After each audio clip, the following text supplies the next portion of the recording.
What is up, Earthnoids and Spacenoids? I am just a simple new type, and in this episode, we have finally made it to the second Neo-Zeon War in Mobile Suit Gundam, Char's Counterattack. Last time, in our journey through the main UC timeline, Judo defeated Haman and took down Neo-Zeon at their homeland of Side 3. Judo, tired of the nonsense of adulthood, left with Rue to join the Jupiter Energy Fleet. In this episode, we skip forward to UC 0093, where we see the return of Char Aznable, and we will be introduced to Londo Bell, EFF's new elite force. We will jump right into Londo Bell trying to stop Char from doing something extremely wicked. I'm doing something extremely wicked. Let's not waste any time, and let's get into this. One thing to note is that the final battle between the Nahil Argama and Neo-Zeon was the beginning of UC 0089. Neo-Zeon came to an end on January 17th. 2 months later, on March 15th, Judo and Rue set off for Jupiter. It isn't until March of UC 0090 that EFF creates Londo Bell to handle anti-Federation movements meant to replace the Titans. The name comes from the name of their headquarters, Londinian, located on Side 1. Londo Bell's commander is Bright Noah, with Amuro heading up their mobile suit team. It consists of old Karaba and AUG members. However, due to Jamatov Hyman and the rise of the Titans, Londo Bell wasn't given the autonomy outside of EFF like the Titans, and their size was quite minuscule. This was due to fear of another military uprising. In UC 0091, Londo Bell fought against and destroyed the Psycho Gundam Mark IV G-Doors, created by the Titan remnants. This happened outside of Moon Colony and will set off the events of Moon Gundam. We just started our coverage of this manga. Be sure to check it out. It isn't until November UC 0092 that we will see the return of Char Aznable and the second coming of Neo-Zeon. In February of UC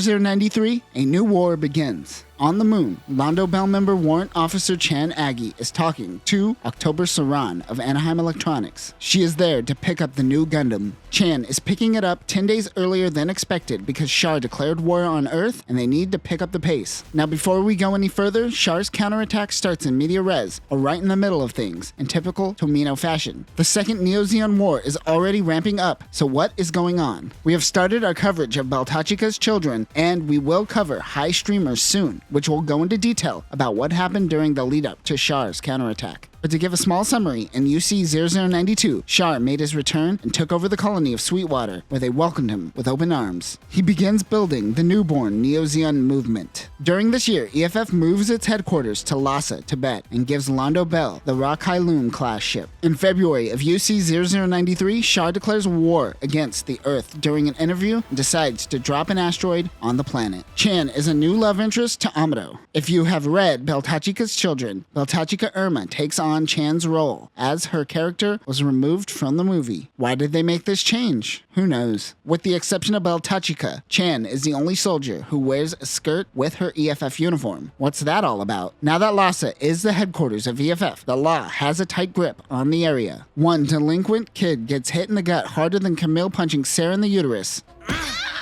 The security officer notices one of the youths as Quest Pariah, daughter of the Federation Vice Minister of Foreign Affairs, Adenwar Pariah.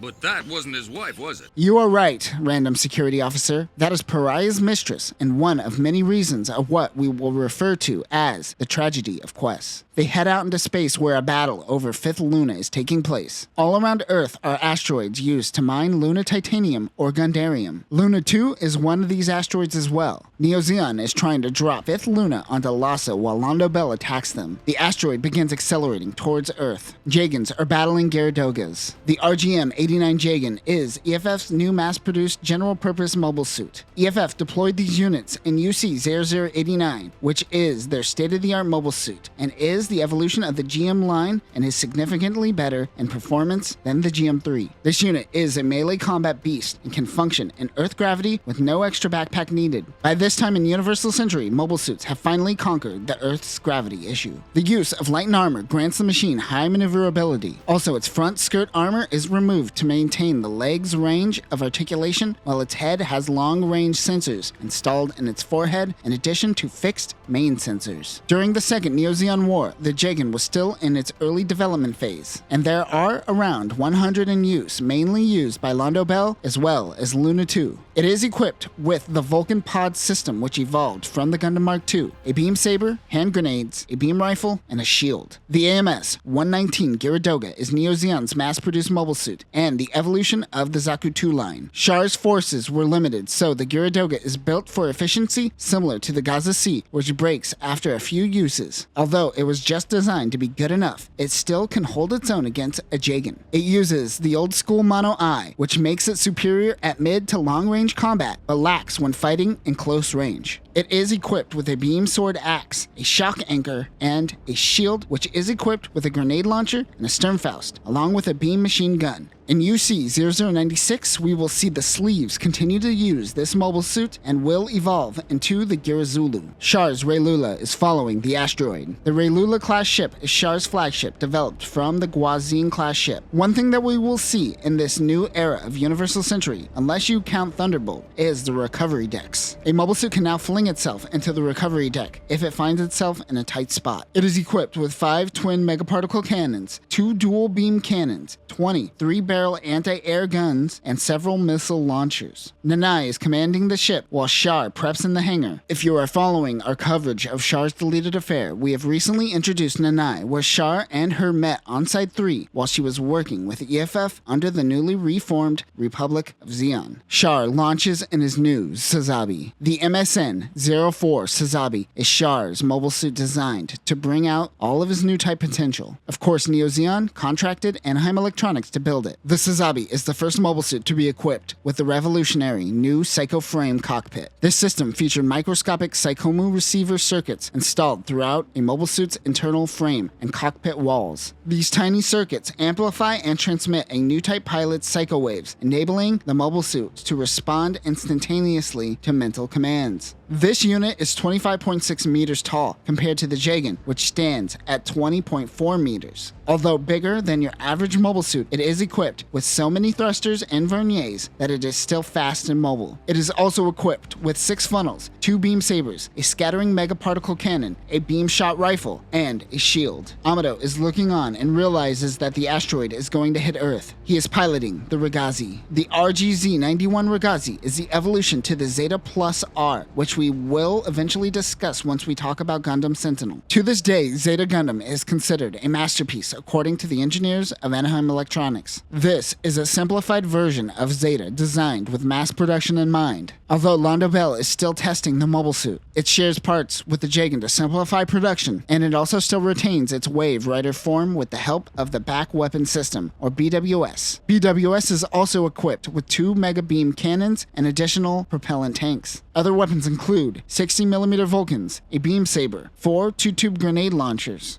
a beam rifle with a 3.8 megawatt output, and a shield that stores 3 hand grenades. It can also shoot dummy mobile suits as a decoy. Amuro rushes in to attack Gyune in the Yagdoga. The MSN-03 Yagdoga is a variant of the Gyaradoga designed specifically for new types and designed off of the Gyaradoga Psychomu system test type. Like the Sazabi, this unit has a Psycho Frame cockpit and can control 6 funnels. On the Cubely, the funnels are battery powered, and when stored, they recharge. These funnels do not recharge. Besides the Psycho Frame, the Yagdoga is slightly faster and has more powerful thrusters than the Gyaradoga. It is equipped with an eye-field beam saber, a heat knife, a funnel pod shield, and a beam assault rifle. Quest will pilot a version with a Mega Gatling gun. Amuro spits out a few dummy mobile suits containing mines which explode right in Gyune's face. Char in Sazabi comes in and attacks Amuro. There are many moments where Char and Amuro have their Magneto and Xavier we could save the world, no we can't moment. This is one of them. Gyune wonders why Char doesn't use his funnels. Gyune's mobile suit is damaged. Char grabs him and gets him off the asteroid. Meanwhile, on Earth, the pariahs use their privilege to board a shuttle before the civilians. Oh, their last name is Pariah because they both suck.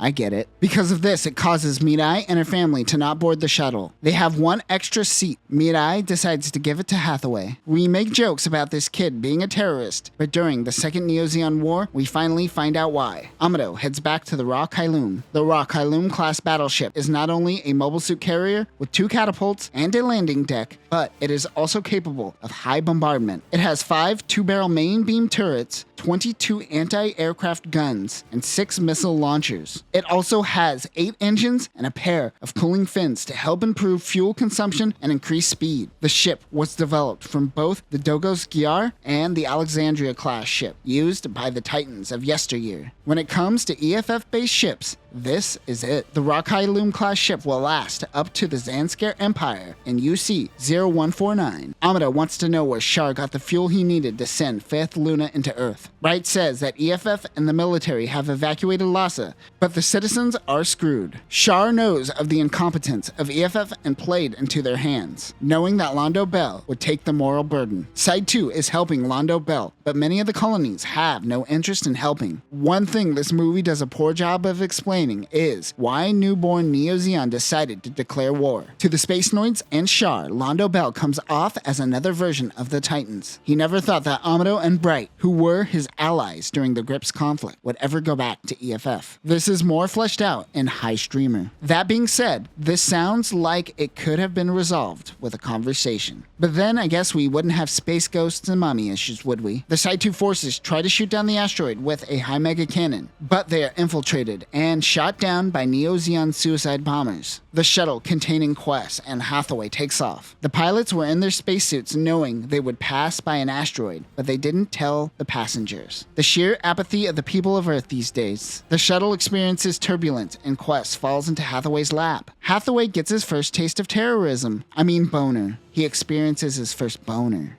Also, in part 2 of The Tragedy of Quest, her father only cares about himself and completely ignores Quest when passing by the asteroid. 5th Luna falls onto Earth and destroys Lhasa. Do you think the Dalai Lama made it out alive? Is there even a Dalai Lama in Universal Century? EFF probably made him or her disappear, let's be real. Amuro is frustrated that there is nothing that he could do against Char. Bright mentions that the colonies are Zeon sympathizers, and anytime Londo Bell goes to inspect the colonies, they lie and hide any information on Neo Zeon. It makes it quite hard for Bright to do his job, while EFF does nothing from Earth. Amuro launches in a booster bed and heads towards the moon. And that will do it for this episode. We are only about 12 minutes into a 2-hour movie, and there are so many great new things to talk about. Even though Bright helped put an end to the first Neo Zeon war, he has found himself under the command of unsuitable people once again. Next time, Hathaway will finally meet up with his father, and the two lovebirds have a little squabble. Also, Char purchases another asteroid. I wonder what he's going to do with that. But that will do it for now, new types. Remember, if your last name is Pariah, you are going to have a bad time. Peace.